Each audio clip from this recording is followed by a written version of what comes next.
Welcome back to Eurovision Song Contest 2022 live from Turin. It's time for our next delegation. They don't need actually any introduction because they are together for 30 years actually.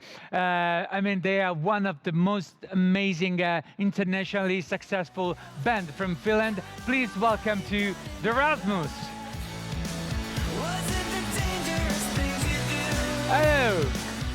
Hello guys. Welcome. Thank you. How are you doing? Great. It was fun to be on stage again. Yeah. Well, what about the rehearsal? Rehearsal was great. Yeah, it's always the best part of the day to get to play music. Like, it feels like 90% of the time we are making interviews. So it's like, yeah, we get to play. This is why we're here for. Okay, so talking about this, let's start with the first question. Who wants to talk? Wants to have a? Okay, wants to start? Yes, your turn. Please come. Okay, this is now a joke. So, hi. Hi. Hi. Emilia Giacometti from Eurovision Croatia. First of all, it's nice to meet you because I was quite young when I started to listen your music. And second, you mentioned after Eurovision you go on a tour. So have you already made some dates, which will include also Croatia, or? It would be lovely to play in Croatia. This time we don't have a tour booked in Croatia, but we would love to come to your country. Yes. I think the closest we are there is probably in Italy or in Switzerland or Austria. But I'm sure we're going to be touring all next year. This is just the kind of the first part of the European tour we have announced so far. It's in October and November. And then we have all the rest of the world to follow next year. Okay, thank you so much. Yes. Thank you. Thanks. Okay, I got another question from the virtual press room from Poland. Tell us about your surprise gig in Piazza Castello, here in Turin, I mean. Oh yeah, that was fun. Kind of a random thing to do. You know, we haven't been playing on the streets that much, but it was great fun, right, guys? Yeah, yesterday we did like 2 spontaneous street gigs here in Turin, and it was a lot of fun. There was a lot of people, and I think some people came there just because they saw some photos like on social media, and they were taking taxis and buses from all over the city to see us. That's Yeah. how I describe. Yeah, we tried Jezebel. Yep. Then we played In the Shadows. Yeah, we had to go like harder and harder. Harder First and harder. Jezebel, Yeah. no reaction. In the shadows. Okay, a little Some bit. reaction. Then volaren, oh, and then everybody was Everyone dancing, is like- singing and dancing. So- Yeah, we had some fans on the stage, so singing with Yeah. Lauri. That was Today we were practicing Oh Sole Mio. And then we Do you think you want to change think it's the gonna be square? our second hit in Italy. That's amazing. Do you want to change the square, or you still go to Piazza Castello? Will you well, still it's go- always a surprise. Yeah. We don't Always tell a anybody. surprise. Of course. It has to Of be very course. spontaneous. Yes. Just like, okay, here's a good play.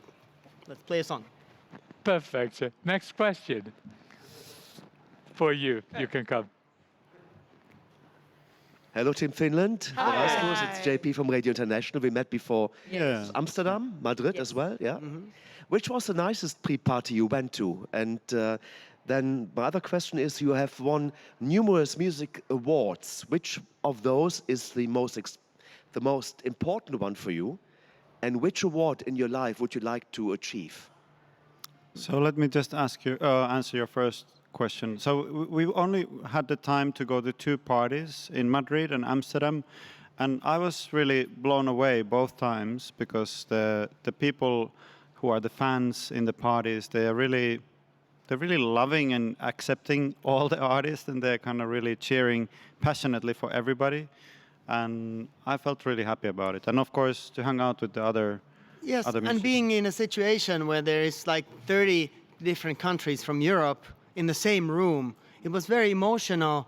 And, you know, because of the situation in Ukraine, it felt also kind of sad, but sort of good at the same time that we were there, united. And it's the whole beauty of this Eurovision thing. And I think it's really important that this is happening right now. And also we've had really good conversations with the Ukrainian Kalush, and we are actually planning to make some music together, so stay tuned. Oh, that's interesting. Looking forward to that. But what about your awards you have achieved, and which one you want to achieve? I think for me, one of the most important ones is the MTV award. That is like with the with what's that, the spring and that kind of, it's so legendary. I've seen it like when we started our career. So once we finally got the best Nordic act, I was like, oh, now I can quit. But you didn't, No, which is good. I never quit. The next one we want to achieve More of those for us to play. Doing, doing, Eurovision doing, doing, doing. victory. Of course, that one, yeah. Good to know. Okay, let's go on with another question. Yes, of course, you can come. The white girl. Okay. It's a Ukrainian girl. Sorry to interrupt, and I deeply apologize for selfish question. Are you fine? Okay. Yeah, we are huge fans, and we are from OJE Ukraine. It's official club of Eurovision. We started like something big this year, like a musical platform. We wanted to kind of head start to give our musicians a platform to promote Ukrainian music and also educate about Eurovision music, Ukrainian people. And then the war started. And my editor, who is a huge fan of Rasmus, and we wanted to kind of cover the whole national selection of Finland. He lost his house, and Okay. and he couldn't come. And I just want you, if you can say like a couple of words to him. His name is Dima Voronov. Dima or Dima Voronov. Yes. Dima Voronov, Yes. is that right? Yes. So Yes. Dima- Thank you. I'm sorry. So just Dima Voronov, we are very happy to hear that you love the music of the Rasmus. We're very sorry that you couldn't be here. I'm feeling very sad for your loss and for the loss of all the Ukrainian people in a tragedy which is not fair for you. And I really wish that we can meet you and we can also celebrate this Eurovision with also you, with Dima. And it's maybe in some year, next year or Yeah. years to come. Yes, Yeah, we will. are We're helping him. We are sending all our love and support to you and all the Ukrainians out there. Your performance today is really nice, and I think you got. I'm streaming, and you got a lot of support from Ukraine. They're also watching. Yeah, thank you. Thank you so much. Thank you. Thank you. Okay, next question over there. You can come in.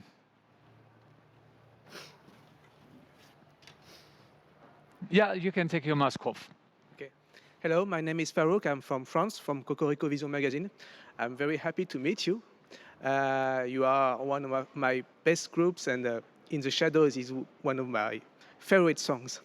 My question is that Finland is a country who has sent the most rock songs in Eurovision. How do you explain that this style of music, rock music, seems to mean so much to the people of Finland? It's a good question. Yeah, we have been asked that a lot. It probably has something to do with the location. We are up there in the north. It's cold and dark in there, so the music kind of suits our spirit in Finland. It would be kind of weird to do very happy dance music there. Yeah, I think rock music and this kind of little bit harder music, it fits the mentality of the Finnish people. When we eat, food, it has to be a little bit more spicy or salty or candy has to be a little bit more crazy, or drinks have to be stronger, something to be suitable for Finns. So maybe that's why the music is like it is. Thanks. Okay, I got another question from the virtual press room. Daniele from Radio Centro Suono Italy. Hi, Lauri. What's your vocal feeling in the rehearsal? It seems comfortable, but a little tired. It's a question. Yes. Well, it's an early morning. I'm used to sing 12 hours from now. That's the official time of rock and roll is after 12 with the first drink. Okay, next question. Please come. You'll be next. Hyvää iltaa. Hyvää iltaa. I'm Simon from Polish Radio Newsletter. Actually, I have a question, maybe controversial, maybe not, but it's about Naked Chest. There was a song in the Spanish selection. It was Manifesto, sung by Rigoberta, that women are not equal on the stage without, showing permission to show naked breast. And you are here with showing your actually good practice in the gym, I think. Do you think you have the advantage as a male on the stage with this possibility to show your breast? That's a good question. That's a very good question. Nobody ever asked that before. Yeah, maybe just to be fair, I should have something on my nipples. Let's think about it. Yeah, But I if you think have any suggestions. you have a maybe. good question right there. And this has been a little bit of a topic here. And I don't know if I have the answer for now. We've been discussing just in the band a lot of gender equality things because Empu joined the band in September, and she's a she, and she has a different view, even different hearing in the music, I think, and I really appreciate it. Okay, cool. While we are looking for something for your nipples, next question. Okay.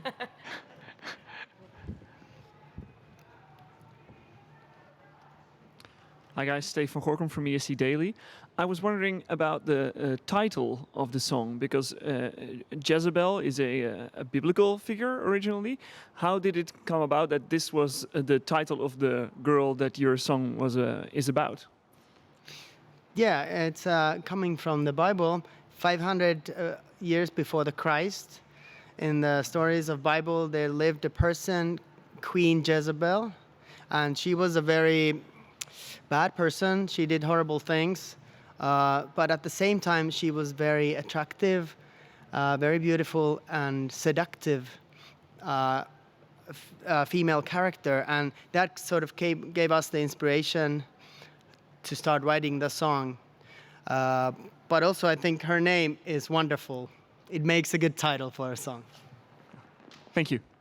You're welcome. Thank you for your question. Next question, please. Yes, you can come forward, of course. Here. Yes. Okay. Hello, I'm Stefan from TV Galaxia 32. So I would like to ask you, why did it took so long for you to apply? Talk a little bit closer to the microphone. Sorry. What did it took you so long to apply for Finnish national selection?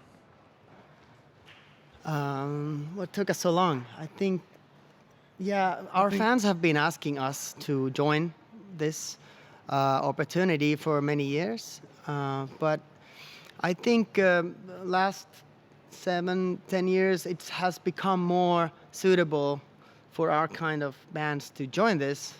I don't know what happened, but somehow it was just more inviting for us to join this year. And also, because of COVID, we had this break of 2 years of concerts. We couldn't do anything basically with the band. So we were just looking for something exciting to do, and this idea came as an opportunity to do something exciting, and that's why we're here for now. Yeah, and Yeah. Also, the Blind Channel guys told us that you should go there and have fun. And they were really good last year. They were number 6. So. And I would have an additional question. So, did you apply by yourself, or were you called by your Finnish national broadcaster to apply? the whole story went like this: that first of all, Lauri had a demo of the song. He played it to us, the rest of the band members, and he was like, "Hey, I have this idea that let's apply for the Finnish selection thing, and then apply for Eurovision." And I heard the song, and I was like, "Wow, that's a good song. I like it. Like this could be a song in the competition here, or in the contest." And yeah, I think it all started with music, but it was spiced up with the idea of being. It was pretty interesting and creative to write a song keeping the competition in mind and kind of setting a goal into the future, into Italy, that this is where we gotta be in 6 months. And for us, for me and for us, it was very great thing to kind of bring us together as a new lineup, since Emppu joined us in September, and we were able to experience all this together. Yeah, cool. Thank you. Thank you for your questions. Yes, one question from the digital press room from Greece. How does meeting your fans inspire you, and how are the Eurovision fans going to influence you now? Just yesterday, we met a family of Rasmus fans. They were dad, a mom, and 2 daughters, and they were so inspiring. Like the kids were like, I don't know, 10 years old, maybe 8. The other one was so small, and suddenly she just like jumped right next to me, hugging me, and it was like, oh my God, I was thinking about it the whole evening. Yeah. She was the most cute person I've ever met. Yeah, I think she wanted to bring you home and have you as her pet. You know, she was like, "This is my." Yeah, but I thought the same about her. So It was cute. Really innocent, really sweet. But we've met so many fans and people on the streets of Turin in these last 4 days. It's been amazing. Like yesterday, of course, we played the show, and it was pretty obvious that there was a band there. But I think when we were just going to, buy ice cream or do whatever, we have met and talked to a lot of people, and it's very interesting to be here and experience this city. I think people have been very kind and welcoming for us. Yeah, and this whole Eurovision thing is amazing, like how people treat each others and all the love and support between artists, of course, but the whole Eurovision fan base is I'm amazed by it, because even in the pre-parties, like the audience was rooting for all artists, not like choosing their favorites, but like applauding and screaming and singing along with everyone. It's so nice, so nice. That's the sound of beauty. Okay, got just one minute left, so just try one question and the other one if we've got time. I'm sorry.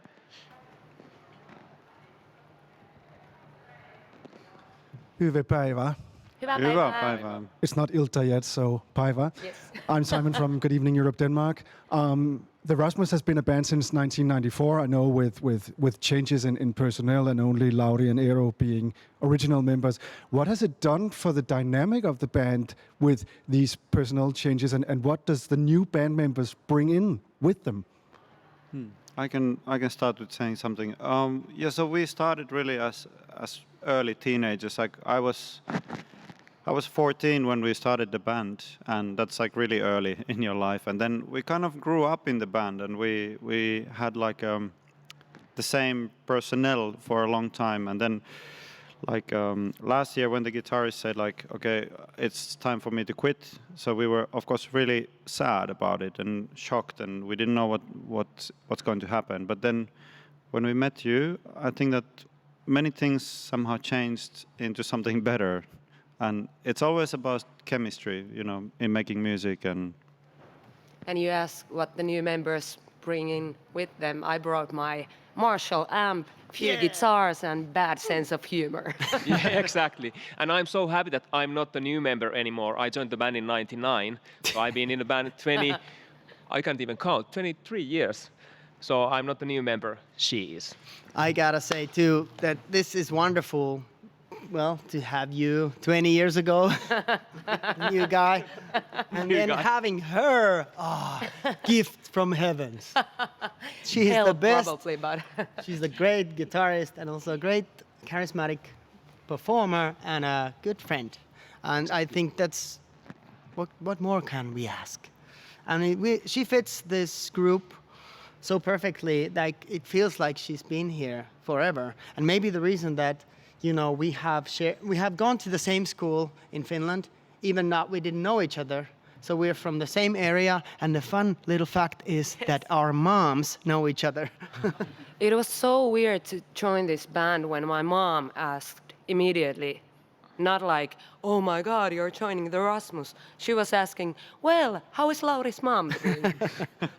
First things first. Okay, so thank you guys. Our time is over. Thank you to the Rasmus. Thank you. Thank you for being with us. Coming next is Israel, and now it's time for your photo opportunity. See you later with Eurovision Song Contest. The sound of beauty keeps beating.